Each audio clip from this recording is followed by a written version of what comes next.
అందరికీ నమస్కారం. Welcome to money master. ఇవాళ 13th డిసెంబర్ సాటర్డే. సో ఇవాళ ఈవినింగ్ ప్రోగ్రామ్ చేస్తున్న, మార్నింగ్ చేయలేని కారణంగా యుఎస్ మార్కెట్స్లో లాస్ట్ ట్రేడింగ్ సెషన్ రోజున మనకు Nasdaq 1.7%, S&P 500 1% and down Jones కూడా 1% వరకు నష్టపోవడం అయితే చూసాం. ఏషియన్ మార్కెట్స్ అన్నింటిలో కూడా మెజారిటీ ఆఫ్ ది మార్కెట్స్ అన్నీ కూడా పాజిటివ్గా అయితే కనిపించాయి. గోల్డ్ $4,330 దగ్గర ఆల్మోస్ట్ ట్రేడ్ అవుతోంది. సిల్వర్ కొద్దిగా పీక్ నుంచి కరెక్షన్ అయినప్పటికీ కూడా దాదాపు 7 వారాల గరిష్ట స్థాయి దగ్గర గోల్డ్ ట్రేడ్ కావడం కూడా మనం అబ్జర్వ్ చేయవచ్చు. క్రిప్టో కరెన్సీస్ అన్నీ కూడా డీసెంట్గానే మనకి ట్రేడ్ అవుతున్నాయి. ఆయిల్ $61 దగ్గర యాజ్ ఆఫ్ నౌ మనకి $61 దగ్గర ట్రేడ్ అవుతూ కనిపిస్తుంది. Majority Broadcom tumbles 11% despite blockbuster earnings as AI angst weighs on Oracle, Nvidia. So ఇవి మనకు మేజర్గా ఇంటర్నేషనల్ మార్కెట్స్ అప్డేట్స్ ప్రకారం చూస్తే ఈరోజు ఉదయం ఎకనామిక్ టైమ్స్లో వచ్చిన ప్రధానమైన వార్తలు మనం చూస్తే మెగా రిఫార్మ్స్ క్యాబినెట్ కమిటీ భేటీలో అనేక కీలకమైన నిర్ణయాలని ప్రభుత్వం తీసుకుంది. ఇందులో భాగంగా ఇన్సూరెన్స్ రంగానికి అలాగే న్యూక్లియర్ పవర్కి సంబంధించిన 2 ప్రధానమైన కీలకమైన నిర్ణయాలని కేంద్ర ప్రభుత్వం తీసుకుంది. దాదాపుగా 11,700 కోట్ల రూపాయల allocation for long delayed census అదొకటి. అలాగే cabinet announces key policy decisions close on heels of GST recast.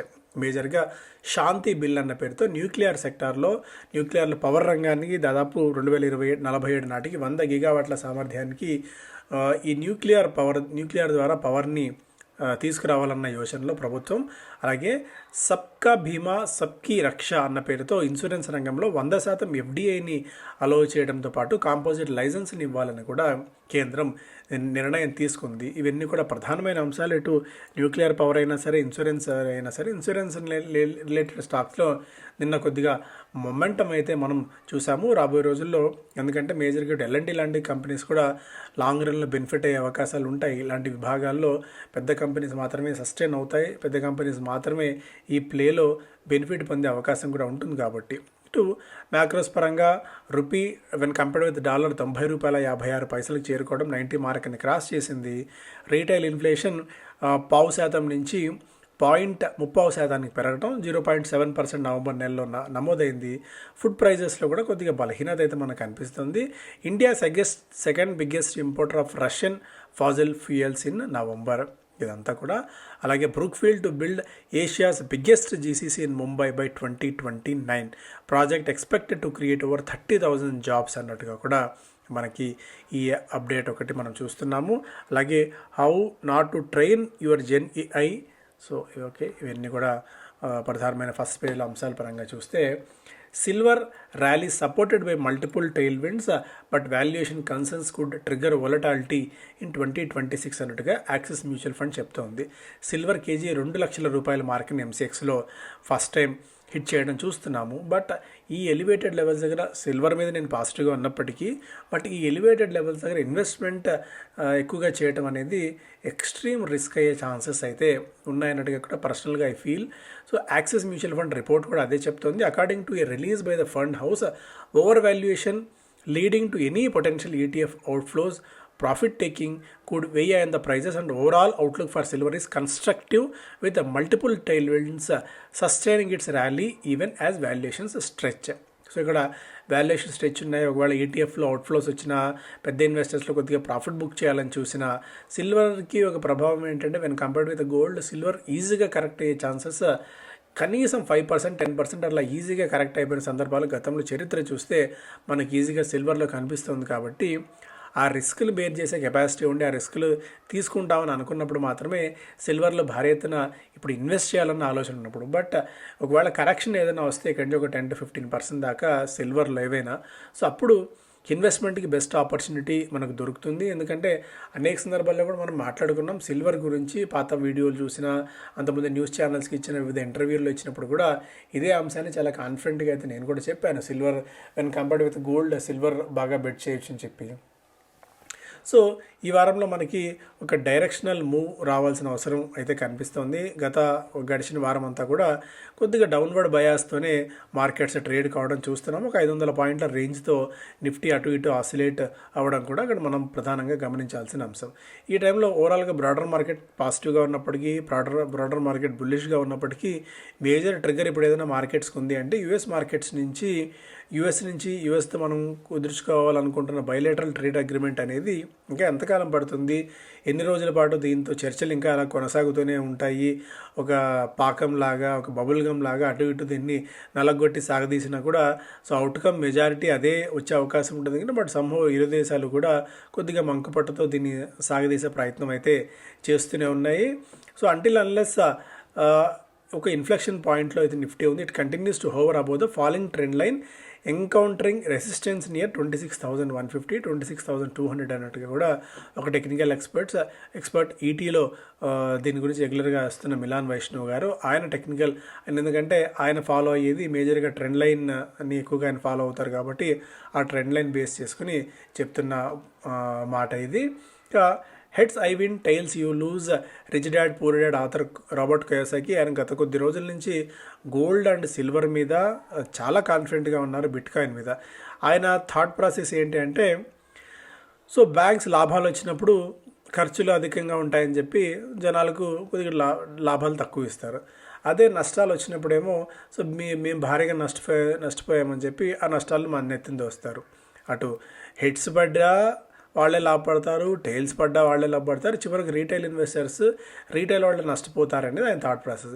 ఏవైతే లీగల్గా సిస్టంలో ఇప్పుడు బ్యాంకింగ్ సిస్టంలో ఫైనాన్షియల్ సిస్టంలో లీగల్గా రన్ అవుతూ ఇంత ట్యాక్సులు కట్టుకొని రన్ చేయాల్సిన అవసరం అయితే లేదు. అందువల్ల డీసెంట్రలైజ్డ్ కరెన్సీ అంటే బిట్కాయిన్ లాంటివి, ఎథీరియం లాంటివి వీటిని ఆయన చాలా కాలం నుంచి బ్యాట్ చేస్తూ వస్తున్నారు. తాజాగా గోల్డ్ అండ్ సిల్వర్ మీద కూడా ఆయన ఫోకస్ చాలా ఎక్కువగా ఉంది. ఈక్విటీ మార్కెట్స్ కంటే గోల్డ్ అండ్ సిల్వర్ చాలా స్ట్రాంగ్గా పెరుగుతాయనేది ఆయన థాట్ ప్రాసెస్. ఒక్కొక్కరిది ఒక్కొక్క రకమైన థాట్ ప్రాసెస్ ఉంటుంది.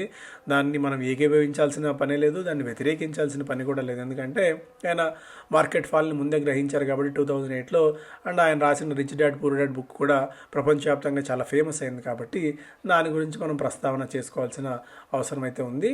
IPO calendar next week, 4 new issues, ICICI Prudential AMC among 15 listings on investors radar. ఇప్పుడు మరిన్ని IPOs అయితే వస్తున్నాయి. ICICI Pro AMC next week మనకి ప్రారంభం కాబోతోంది. The issue received study response on the first day with just over 50% subscription.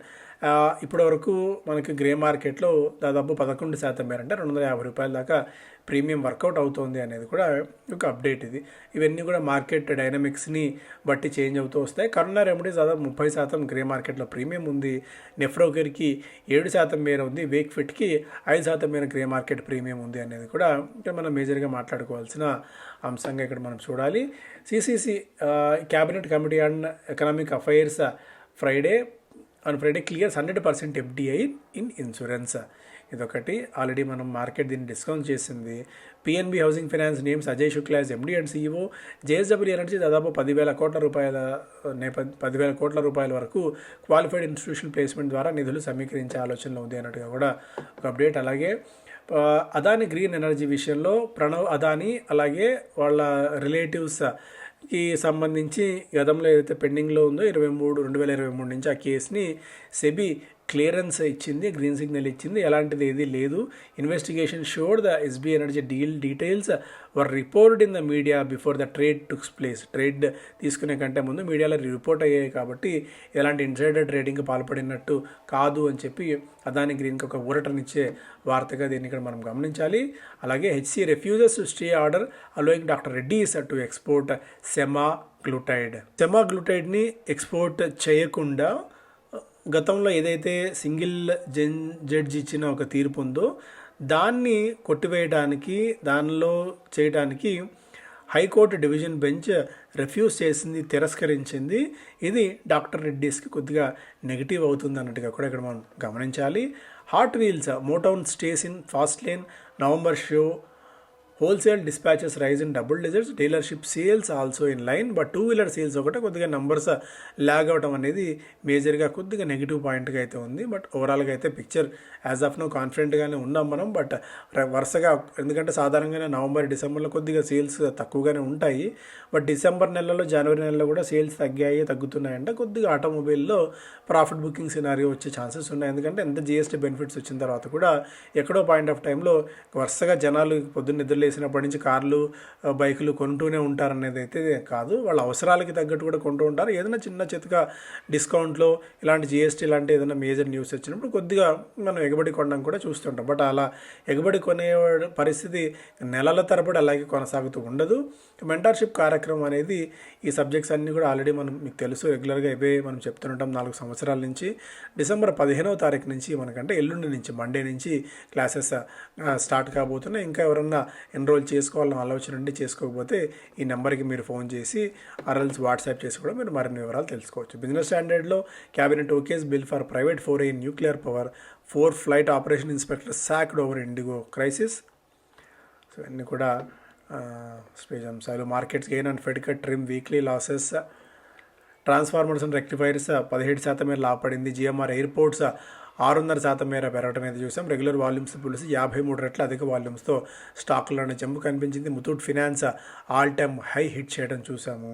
Auto financial stocks rise, valuations may cap upside. Auto financial స్టాక్స్లో కొద్దిగా jump అయితే చూసాము.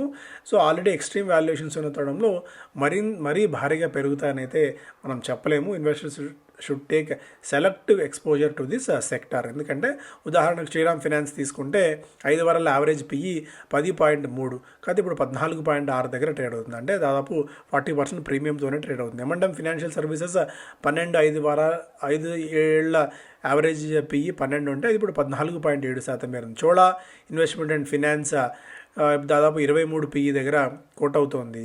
And Nifty 50 19.6 average PE ఉంటే ఇప్పుడు అది 20.3 దగ్గర ఉంటే when compared to the Nifty or when compared to the Nifty financial సర్వీసెస్తో చూస్తే కొన్ని స్టాక్స్ గరిష్ట వాల్యుయేషన్ దగ్గర ట్రేడ్ అవుతున్నాయి. కాబట్టి కొద్దిగా రిస్క్ రివార్డ్ పాయింట్ ఆఫ్ వ్యూలో రిస్క్ ఎక్కువ, కొద్దిగా రివార్డ్ తక్కువ ఉండే ఛాన్సెస్ ఉంటాయి.